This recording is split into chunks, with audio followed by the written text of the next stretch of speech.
ನಿಖಿಲ್ ಕುಮಾರಸ್ವಾಮಿ ಪ್ರವಾಸ ಮಾಡಿದಂತಹ ಕ್ಷೇತ್ರದಲ್ಲೇ ಬಿಜೆಪಿ ಟಕ್ಕರ್.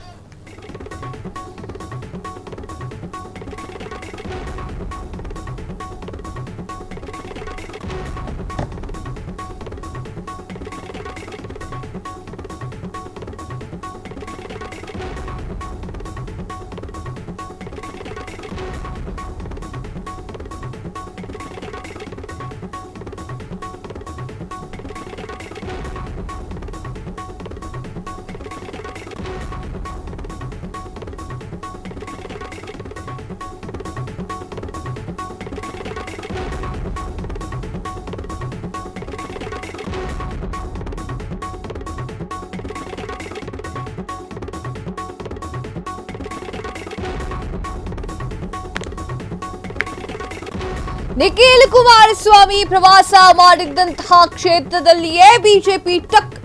ತುರುವೇಕೆರೆ ವಿಧಾನಸಭಾ ಕ್ಷೇತ್ರ ಜೆಡಿಎಸ್ಗೆ ಬಿಟ್ಟುಕೊಡಲ್ಲ. ಬಿಜೆಪಿ ಜೆಡಿಎಸ್ ಮೈತ್ರಿಕೂಟ ನಾನೇ ಇಲ್ಲಿ ಅಭ್ಯರ್ಥಿ. ಬಿಜೆಪಿ ಮಾಜಿ ಶಾಸಕ ಎಎಸ್ ಜಯರಾಮ್ ಖಡಕ್ ಮಾತು. ಜೆಡಿಎಸ್ ಶಾಸಕ ಎಂಟಿ ಕೃಷ್ಣಪ್ಪಗೆ ನೇರ ಸಂದೇಶವನ್ನ ರವಾನೆ ಮಾಡಲಾಗಿದೆ. ಜೂನ್ 19ರಂದು ತುರುವೇಕೆರೆ ಕ್ಷೇತ್ರದಲ್ಲಿ ನಿಖಿಲ್ ಪ್ರವಾಸವನ್ನ ಮಾಡಿದ್ರು. ಜೆಡಿಎಸ್ ಸಂಘಟನಾ ಪ್ರವಾಸ ಕೈಗೊಂಡಿದ್ದಂತಹ ನಿಖಿಲ್ ಕುಮಾರಸ್ವಾಮಿ ನಿಖಿಲ್ ಪ್ರವಾಸ ಕೈಗೊಂಡ ಬೆನ್ನಲ್ಲೇ ಬಿಜೆಪಿಯಲ್ಲೂ ಕೂಡ ಸಭೆ ಇನ್ನಷ್ಟು ಚುರುಕಾಗಿದೆ. ಬೆಂಬಲಿಗರು ಬಿಜೆಪಿ ಮುಖಂಡರ ಸಭೆಯನ್ನ ನಡೆಸಿರುವಂತಹ ಮಾಜಿ ಶಾಸಕ ಜಯರಾಮ್ ನಾನೇ ಮುಂದಿನ ಅಭ್ಯರ್ಥಿ, ನಾನೇ ಶಾಸಕರಾಗಿ ಆಯ್ಕೆಯಾಗ್ತೀನಿ ನೇರವಾಗಿಯೇ ಹೇಳಿರುವಂತಹ ಬಿಜೆಪಿ ಮಾಜಿ ಶಾಸಕ ಎಎಸ್ ಜಯರಾಮ್.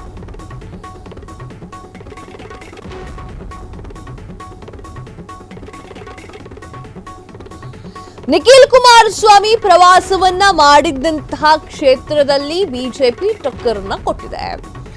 ನಿಖಿಲ್ ಕುಮಾರಸ್ವಾಮಿ ಹಾಗೂ ಜೆಡಿಎಸ್ ಪಕ್ಷ ಹಳೆ ಮೈಸೂರು ಭಾಗವನ್ನ ಬಲಪಡಿಸಿಕೊಳ್ಳಲಿಕ್ಕೆ ಪಕ್ಷವನ್ನ ಸಂಘಟನೆ ಮಾಡ್ತೀನಿ ಹಾಗೂ ಕಾರ್ಯಕರ್ತರನ್ನ ಒಗ್ಗೂಡಿಸ್ತೀನಿ, ಮುಂದಿನ ಚುನಾವಣೆಗೆ ಸಿದ್ಧತೆಯನ್ನ ಮಾಡ್ತೀನಿ ಅಂತ ಹೇಳಿ ನಿಖಿಲ್ ಕುಮಾರಸ್ವಾಮಿ ಊರೂರು ವಿಧಾನಸಭಾ ಕ್ಷೇತ್ರಗಳನ್ನ ಸುತ್ತಾ ಇರುವಂತದ್ದು. ಈಗ ನಿಖಿಲ್ ಕುಮಾರಸ್ವಾಮಿ ಪ್ರವಾಸ ಮಾಡಿದ್ದ ಕ್ಷೇತ್ರದಲ್ಲಿಯೇ ಬಿಜೆಪಿ ಟಕ್ಕರನ್ನ ನೀಡಿದೆ.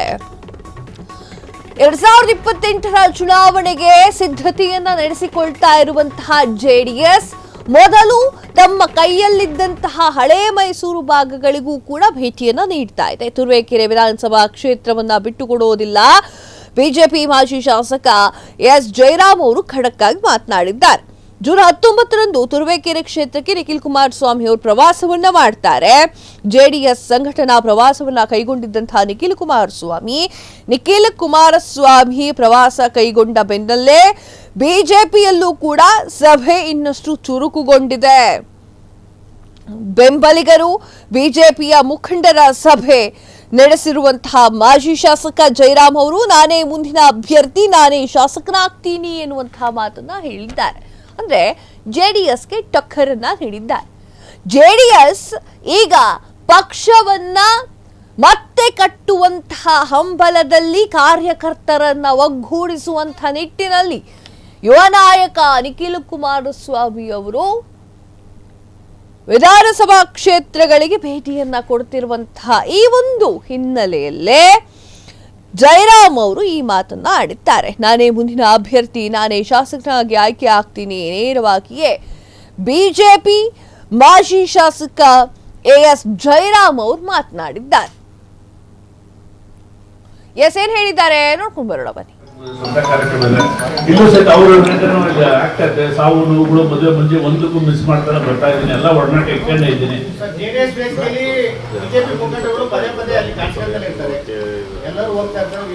ಸರ್ ಈಗ ಒಂದು ಮದುವೆಗೆ ಜೆಡಿಎಸ್ ಕಾರ್ಯಕರ್ತ ಒಂದು ಮದುವೆ ಮಾಡ್ತಾ ಇದ್ರೆ ಬಿಜೆಪಿ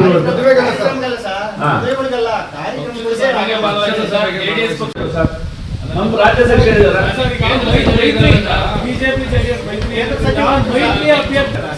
ಕೇಂದ್ರದ ಮಂತ್ರಿ ನನಗೂ ಹೇಳಿದ್ದಾರೆ ನೀನೇ ಮುಂದಿನ ಅಭ್ಯರ್ಥಿ, ಕೇಂದ್ರ ಮಂತ್ರಿ ನನಗೂ ಹೇಳಿದ್ದಾರೆ ನೀನೇ ಮುಂದಿನ ಶಾಸಕ ಆಗ್ತೀಯ, ನೀನೇ ಮುಂದಿನ ಸರ್ಕಾರದ ಅವರು ನಂದು ನನ್ನ ಸಭೆಯಲ್ಲಿ ಅದೇ ಹೇಳ್ತಾರೆ, ನೀನೇ ಅಭ್ಯರ್ಥಿ ಅಂತ ಹೇಳ್ತಾರೆ.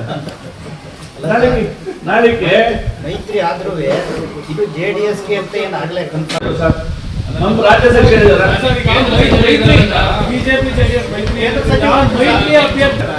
ಕೇಂದ್ರದ ಮಂತ್ರಿ ನನಗೂ ಹೇಳಿದ್ದಾರೆ, ನೀನೇ ಮುಂದಿನ ಅಭ್ಯರ್ಥಿ ಕೇಂದ್ರ ಮಂತ್ರಿ ನನಗೂ ಹೇಳಿದ್ದಾರೆ. ನೀನೇ ಮುಂದಿನ ಶಾಸಕ ಆಗ್ತೀಯ, ನೀನೇ ಮುಂದಿನ ಸರ್ಕಾರದ ಅವರು ಹೇಳಿದ್ದಾರೆ. ನಂದು ನನ್ನ ಸಭೆಯಲ್ಲಿ ಅದೇ ಹೇಳ್ತಾರೆ, ನೀನೇ ಅಭ್ಯರ್ಥಿ ಅಂತ ಹೇಳ್ತಾರೆ. ನಾಳೆಗೆ ಮೈತ್ರಿ ಆದ್ರೂ ಇದು JDSಗೆ ಅಂತ ಏನಾಗಲೇ ನಮ್ಮ ಪಕ್ಷ ಎಲ್ಲಾ ಕಡೆಯಿಂದ ಬಂದು ಇಲ್ಲಿ ಕುತ್ಕೊಳ್ಳೋಣ ಅಂತಂದ್ರೆ ಯಾರು ನಮ್ಮ ಕಡೆ ಆಗ್ತಾರೆ, ನಮ್ಮ ಕಡೆ ಆಗ್ತಾರೆ, ಆ ಥರ ಒಂದು ಗೊಂದಲಗಳು ಮೂಡ್ತಿತ್ತು. ಅದಕ್ಕೋಸ್ಕರ ಬರಲಿಲ್ಲ ಅಷ್ಟೇ ಒಂದು ವಾರ. ಇವತ್ತು ಇದೆಲ್ಲ ಮುಗಿದ ತಕ್ಷಣ ನಾನು ಮಾಧ್ಯಮದಲ್ಲಿ ಕರೆದು ಪತ್ರಿಕಾಗೋಷ್ಠಿ ಮಾಡೋಣ ಅಂತೇಳಿ ತೀರ್ಮಾನ ಮಾಡಿಕೊಂಡಿದ್ದೆ. ಕ್ಷಣ ಕ್ಷಣದ ಸುದ್ದಿಗಳಿಗಾಗಿ ಫ್ರೀಡಂ ಟಿವಿ ಸಬ್ಸ್ಕ್ರೈಬ್ ಮಾಡಿ, ಲೈಕ್ ಮಾಡಿ ಹಾಗೂ ಫಾಲೋ ಮಾಡಿ. ಹೊಸ ಸುದ್ದಿಗಳ ನೋಟಿಫಿಕೇಶನ್ಗಾಗಿ ಬೆಲ್ ಐಕಾನ್ ಮೇಲೆ ಕ್ಲಿಕ್ ಮಾಡಿ.